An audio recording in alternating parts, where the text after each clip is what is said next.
Va ora in onda Auto da Fè, un mondo senza testa, una testa senza mondo, un mondo in testa. Conoscevo come adesso ed ego non mi absolvo neanche quando mi confesso dei peccati che ho commesso. Un'auto da Fè. Buongiorno a tutte le ascoltatrici e a tutti gli ascoltatori, ben trovati a un altro appuntamento settimanale con Auto da Fè. Quest'oggi abbiamo una mezz'oretta circa, scarsa, e ho bisogno del vostro aiuto. Io chiedo il vostro aiuto, quindi da poco, da subito, apriremo le linee telefoniche e compulseremo i messaggi su WhatsApp. Potete già mandarli, oddio, adesso non esageriamo, cominciate a mandarli quando vi avrò chiesto aiuto in maniera più compita e compiuta. 340 6709 659 per i messaggi WhatsApp anche audio. E poi apriremo le linee, il numero lo conoscete, ma se non ve lo ricordate segnatevelo giù con il lapis 02 92 94 7222. Ripeto i numeri 02 92 94 7222 per la diretta e per i messaggi WhatsApp anche audio 340 6709 659. Su cosa vi chiedo aiuto? Su una cosa di cui certamente siete a conoscenza, perché non è possibile aprire un mezzo giornale o accendere una mezza TV senza imbattersi nella vicenda di Garlasco. Credo che sia impossibile a qualsiasi ora del giorno, della sera, del pomeriggio, non aver saputo qualcosa di questa storia. Per un certo punto di vista, dal mio punto di vista personale, anche meritoriamente, perché è giusto salvaguardare un principio cardine della nostra, di quella che dovrebbe essere la nostra civiltà.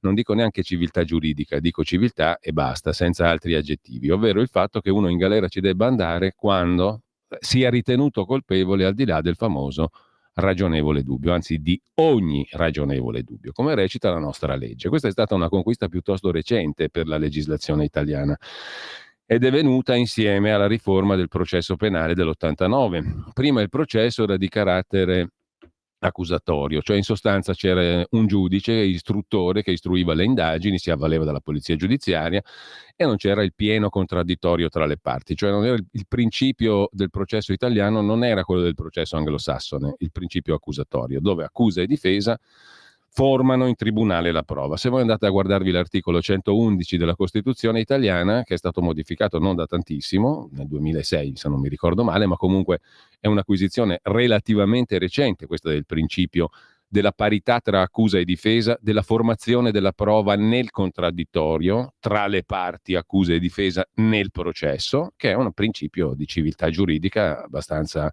credo, condivisibile da parte di tutti. Ed è stato corroborato dal codice penale che prevede che uno debba essere o possa essere, per meglio dire, condannato soltanto quando sia stato sgomberato il campo da ogni ragionevole dubbio circa la sua colpevolezza. Cioè, se esiste anche un ragionevole dubbio sul fatto che quella o quelle persone siano colpevoli di un determinato o di determinati reati, vanno assolti, no? Ed è il principio che si invoca anche giustissimamente in questa vicenda relativa a Garlasco. Adesso io non sto a entrare nel dettaglio perché a parte sarebbe impossibile e inutile da questo punto di vista, però ragionando per principi io c'è una cosa che non mi spiego e avrete già capito dove voglio andare a parare, perché ieri avete ascoltato, credo con interesse, una conversazione, l'ennesima, con l'avvocato Fabio Schembri. Perché l'ennesima? Perché se la vicenda non si chiude, e sto parlando della vicenda della strage di Erba ovviamente, se la vicenda non si chiude noi faremo tantissime altre conversazioni, perché ci sono ancora questioni aperte.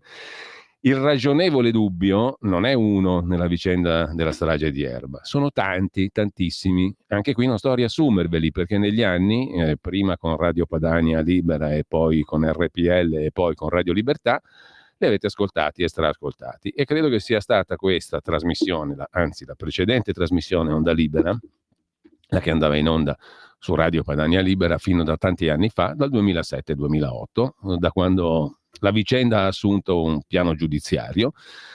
Credo che questa trasmissione, io con la mia trasmissione, sia stato uno dei pochi a trasmettere gli interrogatori, gli audio degli interrogatori dell'8 gennaio quando li arrestano e del 10 gennaio quando confesseranno, quando li arrestano e si protestano innocenti in una maniera limpida, e il 10 gennaio quando confesseranno in maniera del tutto contorta e contraddittoria e piena di errori, a differenza di 2 giorni prima. Quando si dicono innocenti, Olindo e Rosa sono limpidi, perfetti. Quando si accusano viene fuori un casino memorabile, che però li porta comunque alla condanna, all'ergastolo, perché le confessioni verranno ritenute precise e estremamente sovrapponibili, cosa che non è ovviamente. Comunque, al di là di questo, sono stato, credo, tra i pochissimi a farvi ascoltare per intero sostanzialmente gli interrogatori, quelli che ci abbiamo agli atti, non tutto, perché qualcosa è sparito, gli interrogatori del giorno dell'arresto di Olindo Romano e Rosa Bazzi e gli interrogatori del giorno delle confessioni, più una serie di intercettazioni, nelle quali si spiega come mai a un certo punto il buon Olindo si risolve a confessare, perché gli hanno fatto capire che da lì non uscivano più, che se lui parla esce la moglie e tutto il resto che già sapete. Allora, confessioni traballanti. La prova scientifica, ne abbiamo parlato con Marzio Capra, biologo forense, già vice capo dei RIS, non esiste. La famosa macchiolina che voi credete che ci sia sul battitacco dell'auto di Olindo col sangue di una delle vittime, la signora Cherubini, non c'è, non esiste. Tanto per non girarci intorno.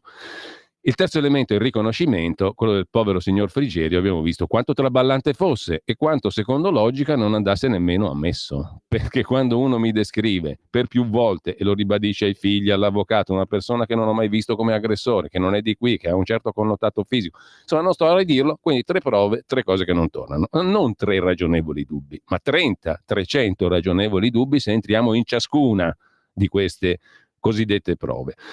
Ecco, per andare al dunque e per chiedere il vostro parere, io me lo sto chiedendo. L'amico Carlo Cambi mi ha spiegato molto semplicemente perché quei 2 lì non contano niente. Ecco perché di Stasi parlano tutti, e io dico giustamente, e di Olindo e Rosa non parla nessuno, perché di quei 2 lì non frega niente a nessuno. Hanno il profilo tipico delle persone delle quali ce ne si può bellamente fregare, non contano nulla. Non che Stasi, diciamo, sia una personalità più eminente, però insomma non è nemmeno Olindo e non è Rosa, diciamo, da un punto di vista sia intellettuale che da probabilmente un punto di vista professionale. Olindo un netturbino, Rosa faceva le pulizie, faceva fatica, anzi non sa né leggere né scrivere sostanzialmente. Ecco, non voglio fare però discorsi di classe perché sarebbero impropri, fuorvianti e oltretutto non mi appartengono proprio e non li penso assolutamente, però certamente per sua fortuna Stasi, diciamo, è un pochino più sveglio, evoluto, informato, acculturato anche sotto il profilo giuridico rispetto agli altri 2, e questo può aver fatto in certa parte una differenza. Ma il punto però non è nemmeno questo. In radice io vorrei capire perché un principio sacrosanto, quello del ragionevole dubbio, viene fatto valere in una maniera mediaticamente spansa a 1000, e io lo trovo giusto, perché i principi sono importanti, importantissimi come questo, no? Verità e giustizia sono 2 concettini che vale la pena forse di tutelare se vogliamo vivere in un paese civile, quindi è giusto che ci sia un rilievo mediatico amplissimo, ma perché per una storia sì e per quell'altra no? Perché questo rilievo mediatico straordinario e, ripeto, giusto per certi versi, ma forse anche un po' esagerato, perché veramente a tutte le ore del giorno, della mattina, del pomeriggio, della sera, c'è questa storia, e io ho imparato in tanti anni di mestiere, così a pelle, a sensazione, che quando c'è un'iperesposizione mediatica c'è qualcosa di sbagliato, anche perché ho visto tanti giornalisti coltivare adesso il dubbio e non coltivarlo invece per l'altra storia, quella di Erba, che di dubbi ne contiene tanti quanti, se non di più, e molto più evidenti per certi versi. Ieri sera c'è stato, mi sembra, Nicola Porro, l'ho intercettato al volo, che nella sua trasmissione faceva un ragionamento limpido. Ma vi rendete conto che il povero Alberto Stasi deve aver compiuto questa mattanza, perché mattanza su una singola persona, ma aggredita e uccisa con una brutalità bestiale, terribile. Questa povera ragazza è stata straziata di colpi, eccetera, in una finestra temporale che va dalle 9:12 alle 9:35, perché è assolutamente certo che Chiara fosse viva alle 9:12, è assolutamente certo che Alberto Stasi lavorasse al suo computer alle 9:35. In questi 23 minuti sostanzialmente questo ragazzo deve essere riuscito a entrare alle 9:12 nella casa della fidanzata, a massacrarla in maniera terribile senza praticamente imbrattarsi di nulla di sangue, a uscire, a fare 1,7 km in bicicletta per tornare a casa sua, e presumibilmente ancora imbrattato di sangue perché il lavandino non l'ha usato. Hanno trovato capelli lunghi, non l'ha usato nessuno, quel lavandino lì quella mattina dell'omicidio, e a un certo punto è riuscito imbrattato di sangue presumibilmente, ad accendere il computer senza lasciare tracce e a cominciare a lavorare alla sua tesi, prima forse vedendo anche dei siti di diverso tipo, in 23 minuti, netti, puliti. Allora, questo è un ragionamento che sta in piedi. Giustamente Nicola Porro dice, ma come fa a stare in piedi una roba così? Secondo voi come fa a stare in piedi una cosa come vi figuratevi chi sono Olindo e Rosa, che alle ore 20 iniziano una mattanza terrificante che comporta l'uccisione della signora Paola Galli, 60enne, ma in buona forma fisica, di Raffaella Castagna, che è una donna corpulenta, alta, nel pieno vigore, 30 anni, 28, 30 anni, 32, quello che aveva, insomma, in pieno vigore fisico, che era il doppio, il triplo di Rosa Bazzi, un bambino di 2 anni e una coppia di coniugi, il signor Mario Frigerio e la moglie. Il Frigerio si salverà solo perché ha una malformazione alla carotide. Ma attenzione, la prima parte della strage, con decine di colpi di spranga e coltellate ben precise e sgozzamento finale in maniera scientifica, viene realizzata in 4-5 minuti, dalle 20 alle 25. Dopodiché c'è una pausa di 15 minuti fino alle 8:20. In altri 2 minuti vengono fatti fuori i coniugi Frigerio. Lei inseguita fino a sopra, come abbiamo più volte dimostrato. Non è possibile che la signora Valeria Cherubini sia stata aggredita e finita lì e poi sia salita in casa con 43 coltellate, 8 colpi in testa che le squarciano la scatola cranica facendole uscire il cervello e con la lingua tagliata alla radice in maniera che non poteva neanche gridare. E invece l'hanno sentita gridare aiuto, aiuto in maniera distinta. Quindi gli assassini erano ancora lì quando i soccorritori sono arrivati. Voi mi spiegate come si fa a fare una strage in 5 più 2 minuti, cioè 7, a dare fuoco nel frattempo all'appartamento e a riuscire a scappare quando l'ultima vittima è ancora viva, quindi io sono ancora lì. La corte, perché è una corte chiusa, è piena di gente che guarda e questi due sono riusciti a volatilizzarsi senza farsi vedere da nessuno. Allora me lo spiegate messa così? Ma mi spiegate anche perché per un fatto viene fatta giustamente una ricostruzione, vengono fatti sentire gli audio, vengono fatti parlare i periti e gli avvocati, e per l'altro nessuno si è sentito in dovere di fare quest'opera di informazione. Zero, poco più di zero. E gli avvocati naturalmente tacitati ogni volta che parlano, perché 3 contro 1, 4 contro 1, quelle poche volte che sono andati. Allora fatemi capire, i giornalisti perché si interessano, quelli che contano, non i cucù, diciamo, come quello che vi sta parlando, ma quelli che contano, perché decidono che una vicenda va sfruttata, approfondita, raccontata, giustamente dico io, e l'altra no? Perché è giusto fare una cosa e siccome quell'altra è regolata dagli stessi dubbi, dalle stesse leggi, presenta le stesse caratteristiche se non di più, niente, zero, il silenzio totale. Io per questo vorrei da voi una mano, quindi ve la chiedo, vi chiedo, secondo voi perché 2 pesi e 2 misure in maniera così straordinaria? E sia chiaro, non voglio comparare le situazioni, fare il morbo, non mi frega niente. Sto dicendo una cosa diversa. Il ragionevole dubbio guida la revisione della vicenda Stasi, giustissimamente, sottolineo 18 volte questo avverbio. Dall'altra parte, il ragionevole dubbio, tale e quale, e con le stesse manifestazioni e con criteri di logica che anche Nicola Porro potrebbe fare suoi, come ha fatto suoi quelli di ieri sera, facendo un ragionamento cristallino, no, dall'altra parte non si applicano. Allora, è un quesito che pongo a voi, chiedo a voi il vostro parere, le vostre eventuali risposte. Adesso facciamo una piccola pausa musicale all'insegna del rock dei tempi che fu, per caricarci un attimo, perché non ne abbiamo bisogno, ma fa niente, va bene lo stesso. E poi dite la vostra allo 02 92 94 7222, perché io non ce la faccio a starci dentro in questa cosa, non riesco a spiegarmi questa cosa qua. Una cosa approfondita, e ripeto giustissimamente, e raccontata, l'altra omissioni, silenzi, terrapiattisti. Ci sono quelli che non sanno niente di questa vicenda, mostrano di saperne e vanno in TV, e nessuno di quelli che li presenta ha studiato una pagina, e raccontano che quelli che ne sanno e che raccontano i fatti sono i terrapiattisti, i cretini, quelli che si inventano. Datemi una mano a capire il perché. Allora, tra pochissimo apriamo le linee, ripeto il numero 02 92 94 7222, e per i WhatsApp 340 6709 659. E adesso ci becchiamo gli Who. Who are you? Chi sei tu? È una bella domanda.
Allora, intanto arrivano i messaggi, le linee sono aperte, aiutatemi a capirci qualcosa. Perché tanta attenzione sul caso Garlasco e perché tanto silenzio sulla vicenda Erba, che rappresenta l'incarnazione delle stesse domande e degli stessi dubbi, ricerca di verità, di giustizia e principio del ragionevole dubbio per evitare condanne ingiuste. 02 92 94 7222 se volete intervenire in diretta, datemi una mano a capire. Walter ci prova col messaggio: sarebbe bello conoscere i compensi elargiti ai vari esperti che affollano le trasmissioni legate a Garlasco. Poi c'è un altro suggerimento di Federico, io tecnicamente spero che si possa fare: rendete per favore facilmente reperibili e scaricabili le vecchie puntate con gli interrogatori relativi al caso Erba. Avevamo trasmesso un sacco di materiale audio, tutto quello che era possibile avere agli atti. C'è un altro messaggio: coltiviamo scrive Maurizio, la chiarezza e il dubbio nel caso Erba. Poi c'è una vicenda privata che ometto. Maurizio, io ti ho già risposto, per cui se vuoi capire capisci, se no no. Io continuo per la chiarezza. Allora, audiomessaggio, lo ascoltiamo l'audiomessaggio, lo mandiamo in onda insieme, tiriamo giù la musica e mandiamo in onda l'audiomessaggio. Eccolo qui. Buongiorno Kanaka, sono Silvio da Torino. Ieri, a proposito del modo di indagare dei nostri investigatori, non è cambiato nulla. Ieri si parlava di Garlasco ovviamente e uno di questi esperti sosteneva che ma perché seguire tutte le tracce, tutte le piste? Quando ne hai una che funziona vai avanti solo su quella, che funziona così. E allora abbiamo ragione, insomma, di non fidarci troppo di questi investigatori e questi giudici, questi professionisti. Ciao, buongiorno. Grazie per questa tua osservazione, molto pratica, molto empirica e molto condivisibile anche. Nel caso di Stasi e di Erba mi sembra che si siano tagliate i vestiti addosso ai colpevoli. Comunque, che è un'operazione ancora più, diciamo, dettagliata rispetto a quella che hai descritto tu. Intanto c'è un altro messaggio: caro Giulio, io non ho mai chiamato, la ammiro molto da una vita. Io e mio marito, specialmente lui, l'ascolta sempre. Credo che si dovesse svegliare anche il nostro Feltri in merito per Erba. Feltri lo sentimmo a suo tempo. Feltri è stato sia per il caso Stasi sia nel caso Erba uno dei pochi giornalisti che ha coltivato il dubbio, Vittorio Feltri. Lo abbiamo anche intervistato tanti anni fa. Lui ancora oggi è naturalmente convintissimo che Olindo e Rosa non c'entrino assolutamente nulla, a differenza di molti altri suoi colleghi nelle stesse testate. Quindi non si può dire nulla a Vittorio Feltri perché si è esposto a suo tempo e sempre in maniera molto limpida e molto chiara. Intanto ancora un po' di musica e poi vediamo se c'è qualcuno che vuol dire la sua in diretta allo 02 92 94 7222. Perché il ragionevole dubbio deve essere coltivato in un caso e perché invece in un altro assolutamente no, visto che è la stessa identica cosa. E credo che voi che avete seguito lo sappiate benissimo. Il secondo pezzo musicale, così tiriamo ancora un po' il fiato.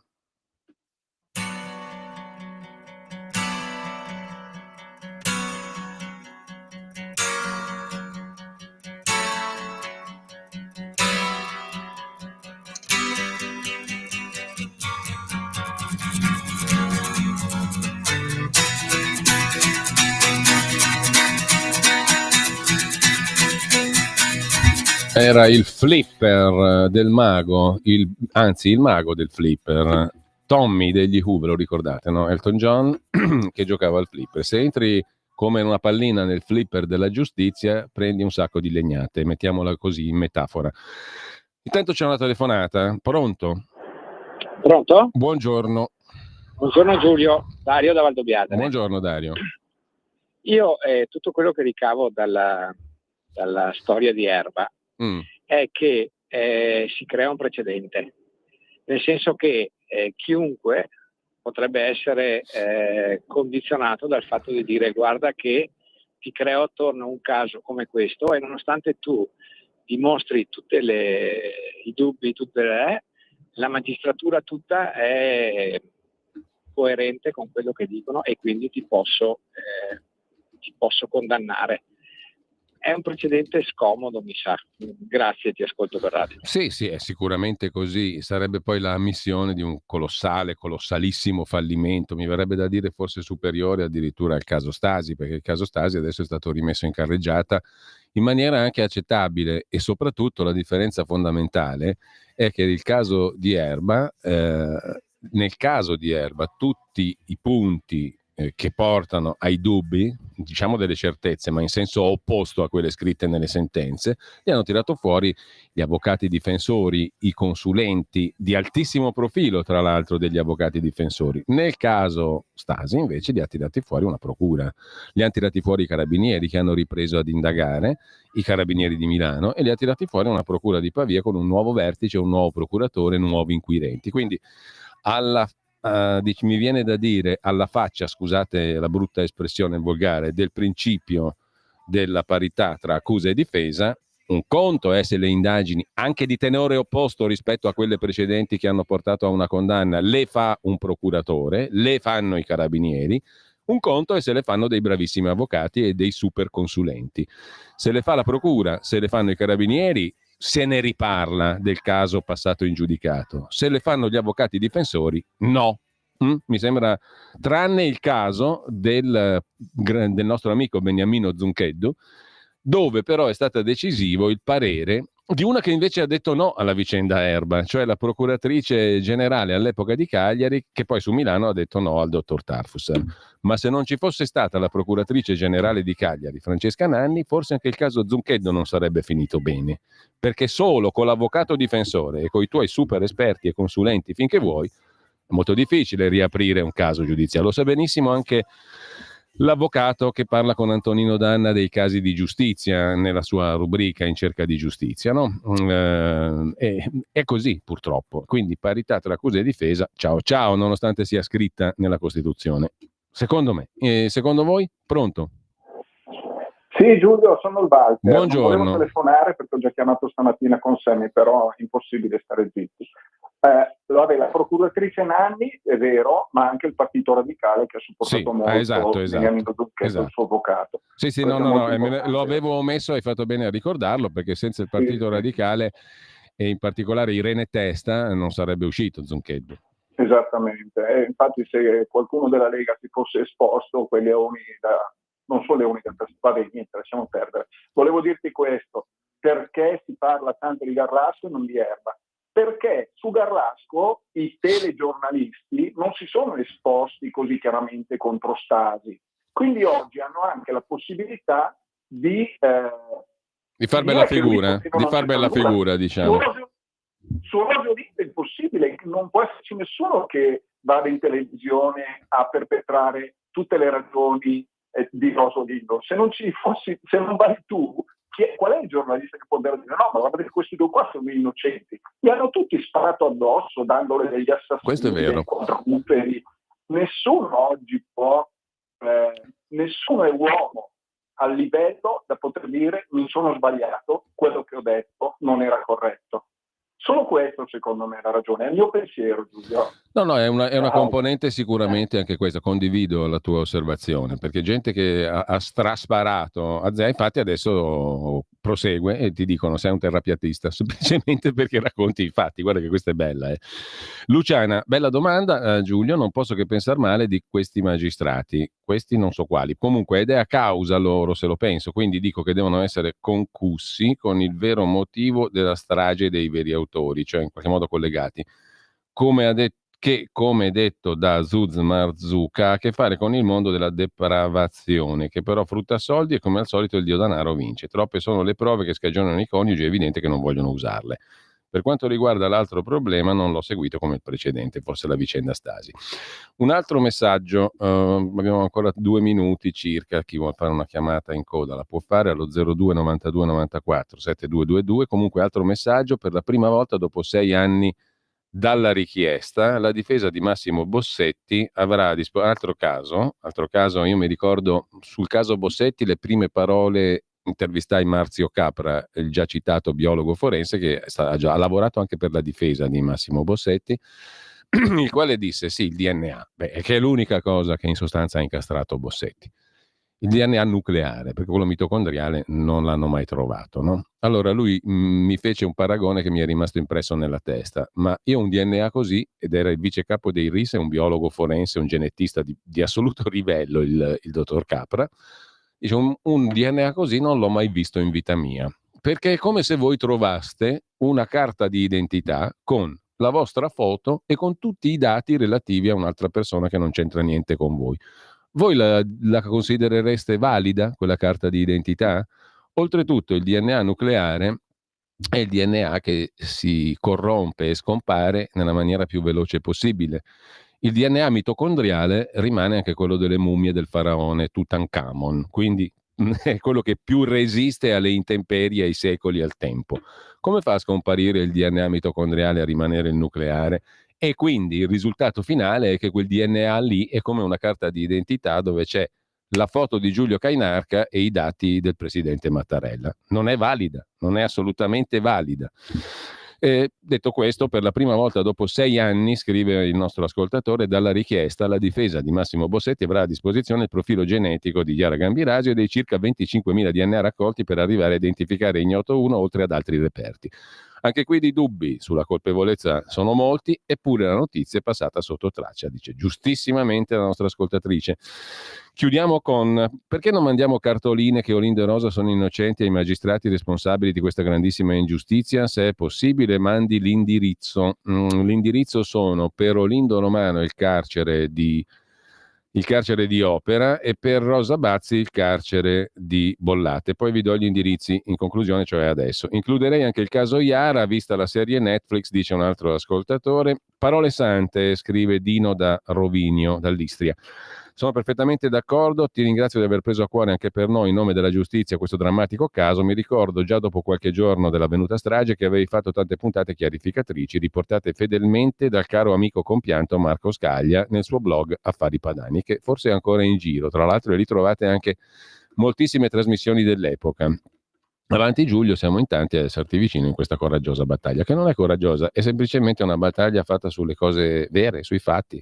Conoscere è il primo passo.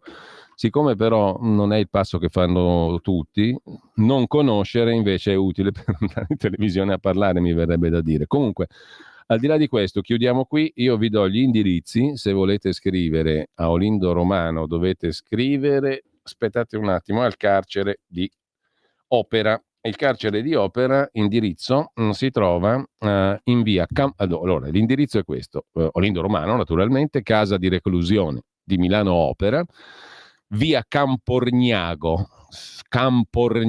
40 20 141 Milano. Via Camporgnago 40 20 141 Milano, casa di reclusione di Opera, e qui ci sta Olindo Romano. Il carcere di Bollate, dove si trova Rosa Bazzi, invece ha il seguente indirizzo: carcere di Bollate, seconda casa di reclusione di Bollate, via Cristina Belgioioso 120 Cap 20 157 Milano.